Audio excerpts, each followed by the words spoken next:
বিয়ের লগ্ন থাকলে অথবা এদিক ওদিক পাড়ায় পুজো থাকলে আমরা খুব ভোর রাতে উঠে অনেক সময় বাজারে চলে যাই, যাতে করে আমাদের সবজির দামটা খুব কম হয়। এই একই নীতি ফলো করতে গিয়ে আমি কার্তিক পুজোর দিন সকালে চলে গিয়েছিলাম রাজহাটি বাজারে।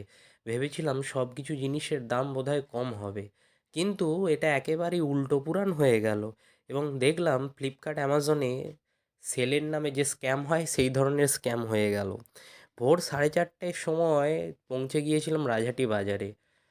ঘুম চোখ নিয়ে পৌঁছে যখন দেখলাম বাজারে অত্যন্ত ভিড় অন্যান্য দিনের থেকে। এবং সেখানে গিয়ে ফুলকপির দাম করে দেখি যে কোনো কোনো ফুলকপি বিক্রি হচ্ছে 40 টাকায়, কোনোটা বিক্রি হচ্ছে 50 টাকায়, এমনকি 70 টাকাতেও ফুলকপি বিক্রি আচ্ছা ঠিক হয়েছে। আছে একটু 20 টাকা করে বলো। 45 টাকা পিস ধরো, নেবো 40 নেবো।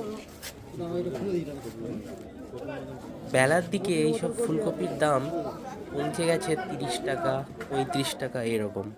যেসব বেগুন ভোরবেলায় গিয়ে 110 টাকা, 100 টাকা কেজি দরে কিনে এনেছি, সেটা বেলায় গিয়ে হয়ে গেছে 70 টাকা, 80 টাকা।